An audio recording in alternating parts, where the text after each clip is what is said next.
नमस्कार, आप सभी का हार्दिक स्वागत एनवीर एजुकेशन के इस यूट्यूब चैनल पर। और मैं संपत लीड आप सभी को राजस्थान कंप्यूटर अनुदेशक भर्ती की तैयारी करवा रहा हूं, जिसके अंदर हम जो है सेकंड पेपर की बेहतरीन तैयारी के लिए C++ के जो सब्जेक्ट से रिलेटेड जितने भी टॉपिक्स हैं उनको जो है इस समय पढ़ रहे हैं। ठीक है, तो इससे पहले कि अगर आपने क्लासेस जो है नहीं देखी हैं, बेसिक कंप्लीट हो चुका, कंप्लीट से कंप्लीट, और अब ये हम जो है आज से C++ को ऊप्स के साथ किस प्रकार इंप्लीमेंट करते हैं, ऊप्स के कॉन्सेप्ट C++ में किस प्रकार यूज किए जाते हैं उनके बारे में पढ़ने वाले हैं। वीडियो को शुरू करने से पहले एक और इंपॉर्टेंट आपको सूचना देना चाहूंगा कि आपको ऊप्स से संबंधित सारे थ्योरेटिकल कॉन्सेप्ट्स मैंने जो है पढ़ा दिए हैं। अलग से मैंने ऊप्स की क्लास भी अपलोड पूरी की पूरी कर दी है, लेकिन अब उसको प्रोग्रामिंग के जरिए किस प्रकार से अपन को जो है इंप्लीमेंट करना है तो वो यहां पर हम देखने वाले हैं। अगर इसका पूरा का पूरा डीपली कॉन्सेप्ट समझना है ऊप्स के जो थ्योरेटिकल टॉपिक्स है तो उनके लिए आपको हमारे उस मैराथन क्लास को विजिट करना पड़ेगा। ऊप्स क्लास बाय संपत लेलड़ या ऊप्स क्लास एनवीर एजुकेशन लिख के आप सर्च कर सकते हैं और उस क्लास को फाइंड आउट कर सकते हैं। ठीक है, और साथियों सपोर्ट करें ज्यादा से ज्यादा, जल्दी से जल्दी, कि भी हमारे चैनल के ऊपर जल्दी से जल्दी 10 के सब्सक्राइबर हो जाएं, जिससे जल्द से जल्द आपके लिए 2000 MCQ वाला जो वीडियो है वो आपके लिए अपलोड कर दिया जाए। तो चलिए शुरू करते हैं आज की इस क्लास को।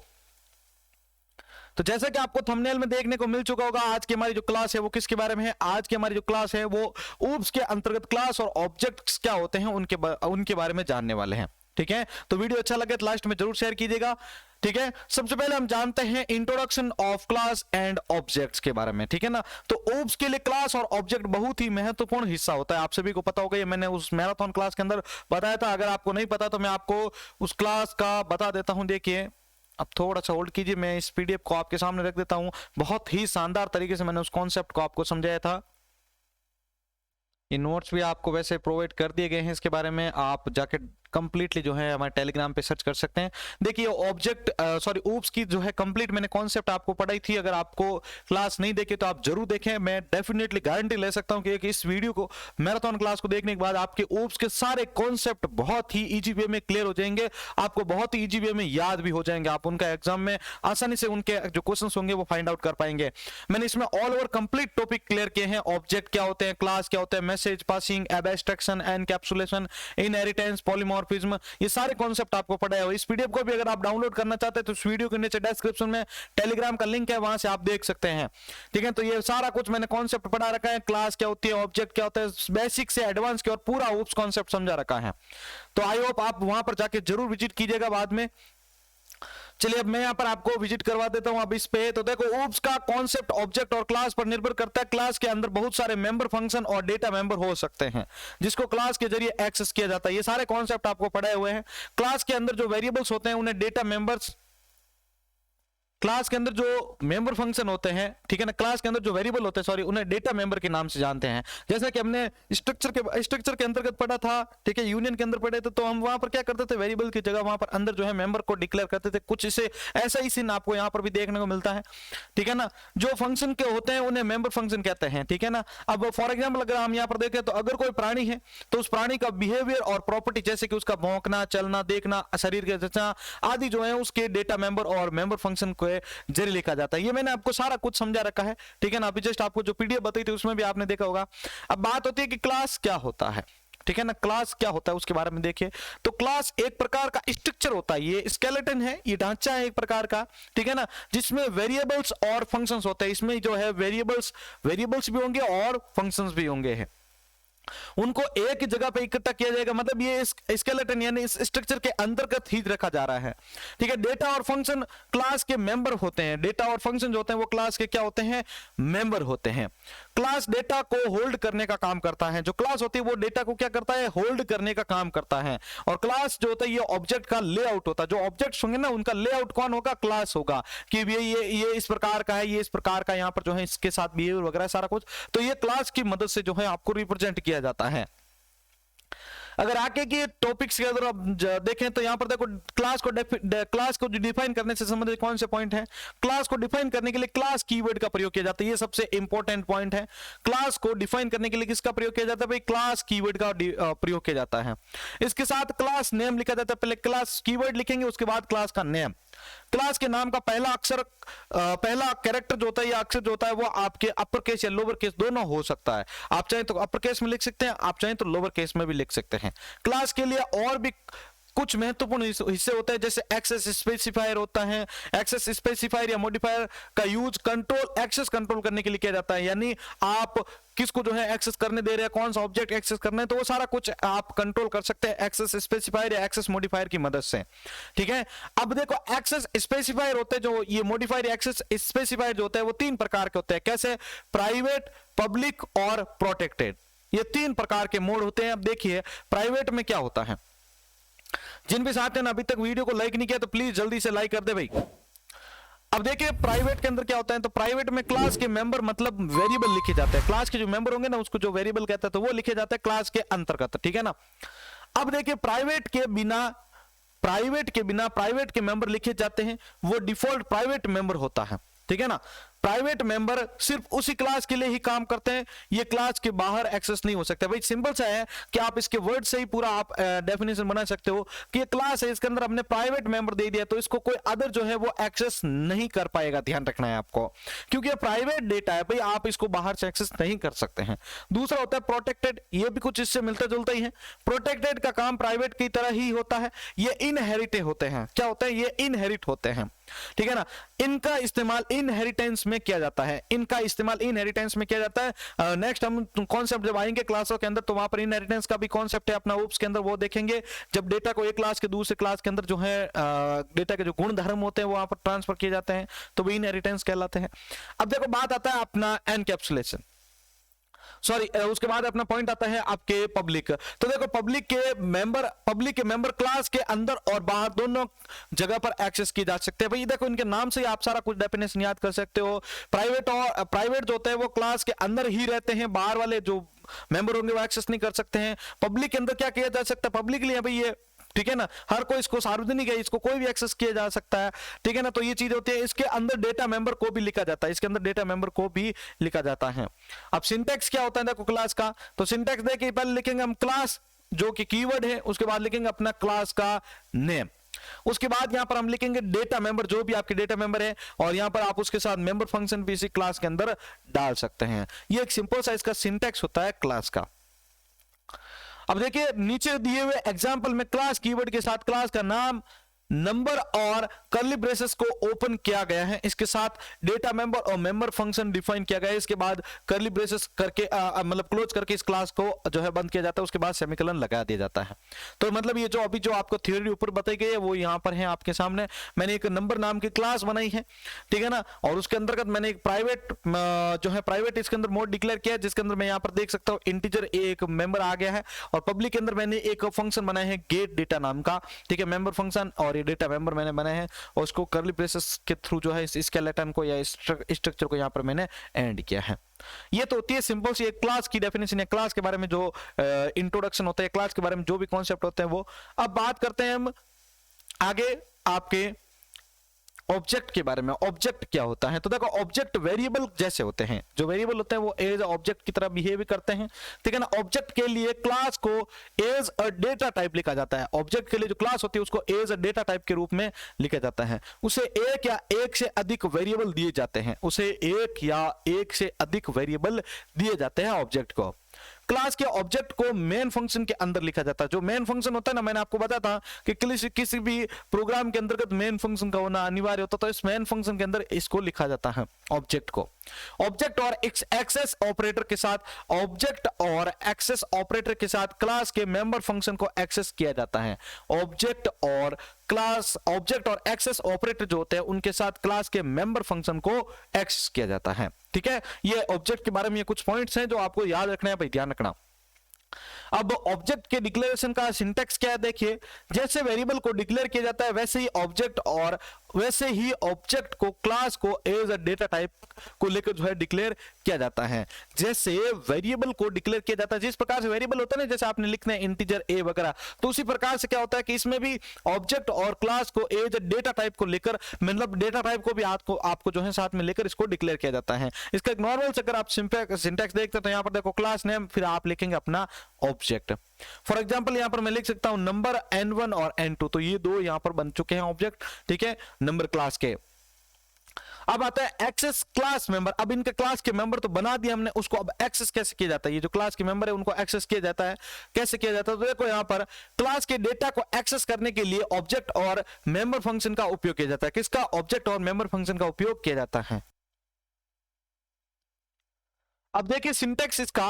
अब एक चीज आपको ध्यान रखनी है, जहां पर भी आपको ज्यादातर ये पॉइंट आता है कि यहां पर जैसे मेंबर कभी भी कहीं पर भी आपको एक्सेस करने के लिए काम में लिया जाता है, तो वहां पर आपको किसका यूज करना है? एक्सेस ऑपरेटर, जिसको डॉट ऑपरेटर भी आप कहते हैं। ठीक है, इसका प्रयोग किया जाता है। जो क्लास के अंदर आप मेंबर बनेंगे तो वहां पर उसको एक्सेस करने के लिए आप किसका यूज करेंगे भाई? डॉट ऑपरेटर का।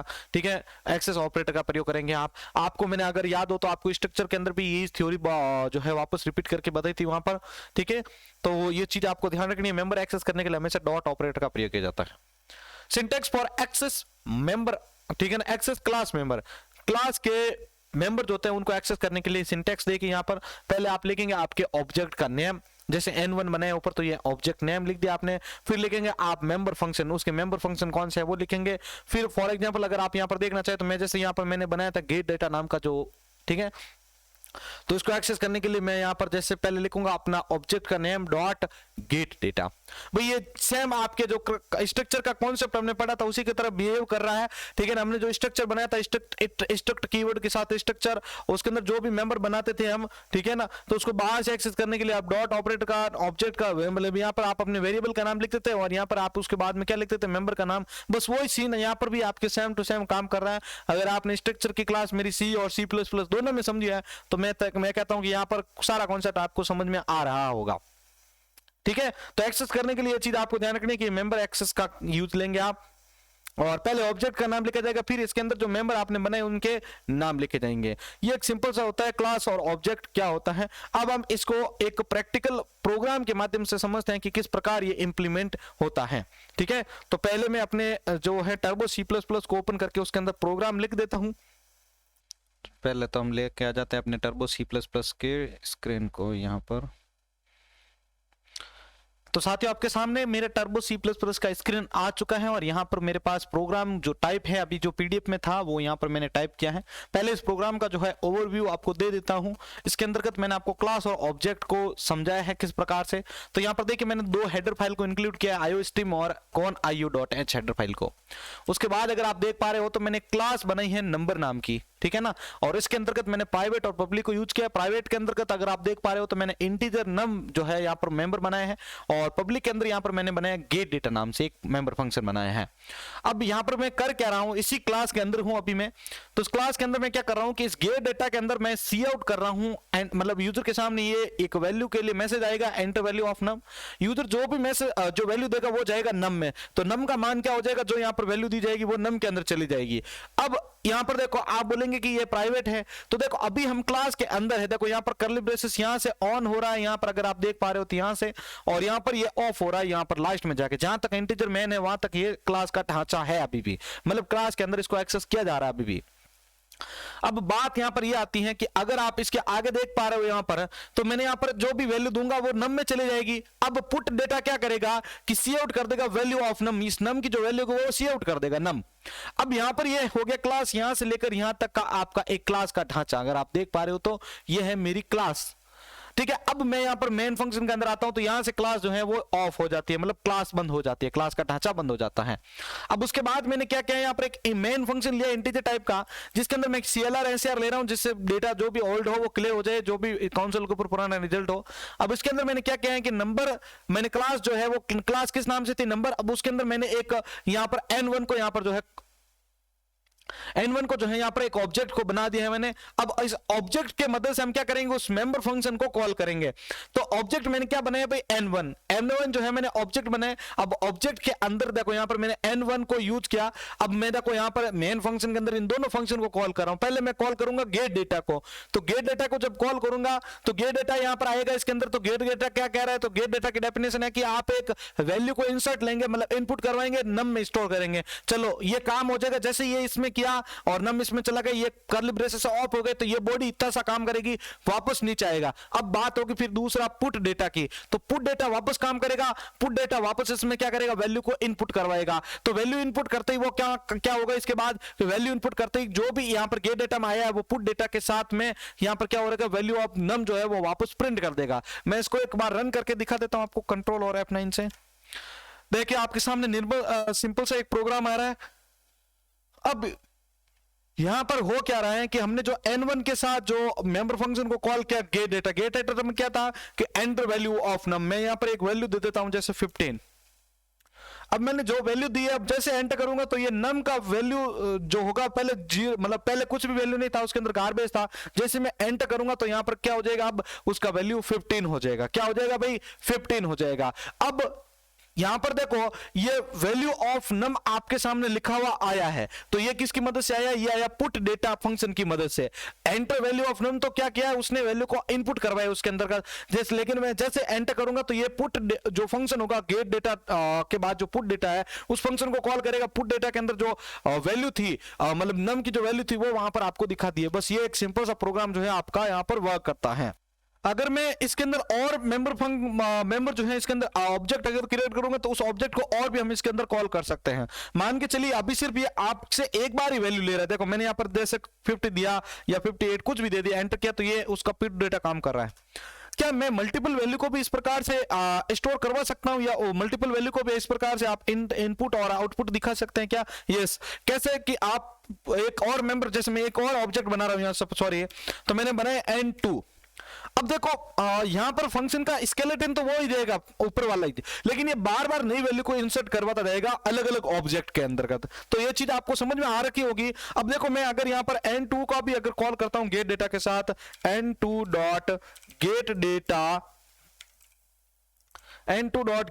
तो ये अब n2 के अंदर क्या करेगा, वैल्यू को और इंसर्ट करेगा। फिर n2 के अंदर हम इसको पुट डेटा को भी जो है यहां पर n2 का जो पुट डेटा फंक्शन है उसको भी यहां पर कॉल। अब यहां पर मैं जो है इसके अंतर्गत एंडल ले लेता हूं, ठीक है, जिससे न्यू वाला जब एंटर करो तो यहाँ पर नेक्स्ट लाइन में आ जाए। चलिए अब मैं यहाँ पर इसको करता हूँ कंट्रोल F9 से रन। अब देखिए यहाँ से ये वापस शुरू से रन हो रहा है। अभी मैंने यहाँ पर कोई वैल्यू दी जैसे 10, एंटर। अब देखो जैसे मैंने एंटर किया तो वैल्यू ऑफ 10 जो है वो पुरानी आ गई। अब इसके बाद वाला नेक्स्ट फंक्शन ऑटोमेटिकली रन हो गया वापस n2। अब n2 की बारी, अब तो n2 ऑब्जेक्ट के अंदर हम यहाँ पर वैल्यू को देख रहे हैं। अब यहाँ पर मैंने वैल्यू दी जैसे 25, तो अब n2 का जो पुट डेटा हुआ वो रन होगा। देखिए यहाँ पर ये वैल्यू ऑफ नम 25 आ चुका है। बस इसी प्रकार से जो है ये क्लास और ऑब्जेक्ट होते हैं काम करते हैं। तो क्लास के अंदर जो है प्राइवेट और पब्लिक और प्रोटेक्ट 3 मोड होते हैं, ठीक है ना। और इनहेरिटेंस के रूप में किसका यूज किया जाता है, प्रोटेक्टेड का रूप जो है यूज किया जाता है, ठीक है। तो ये चीज आपको इसके बारे में ध्यान रखनी है। बस ये इससे मिलता जुलता आप जो है ये प्रोग्राम के अंदर इसको समझ सकते हैं और इसका यूज भी आप समझ सकते हैं। अगर आपको स्ट्रक्चर और यूनियन समझ में आ चुका है ना तो आपको यहां पर समझने में कोई प्रॉब्लम नहीं आएगी। हाँ थोड़े बहुत कॉन्सेप्ट इसके अंदर चेंजेस है, लेकिन जो काम करने का तरीका होता है वो बस उसके जैसा ही यहां पर देखने को मिलता है। अब आपके लिए यहां पर एक चीज और बता दूं कि आज के जो मतलब अभी ऊप्स के जितने भी कॉन्सेप्ट हैं उनके क्वेश्चंस जो है हम इन ऊप्स के सारे कॉन्सेप्ट क्लियर होने के बाद एमसीक्यूज को सॉल्व करेंगे, ठीक है ना। तो आज के लिए हमारी जो क्लास यहीं पर समाप्त हो रही है। अगर वीडियो अच्छी लगी है सभी साथियों को तो प्लीज वीडियो को लाइक कर दीजिए, अपने दोस्तों के साथ जल्दी से इसको शेयर कर दीजिए। अगर हेल्पफुल और बहुत ही शानदार आपको क्लास लग रही है तो वीडियो को जरूर शेयर कीजिएगा। इसी के साथ मैं संपत लीड आप सभी से अलविदा लेता हूं। जय हिंद, जय भारत।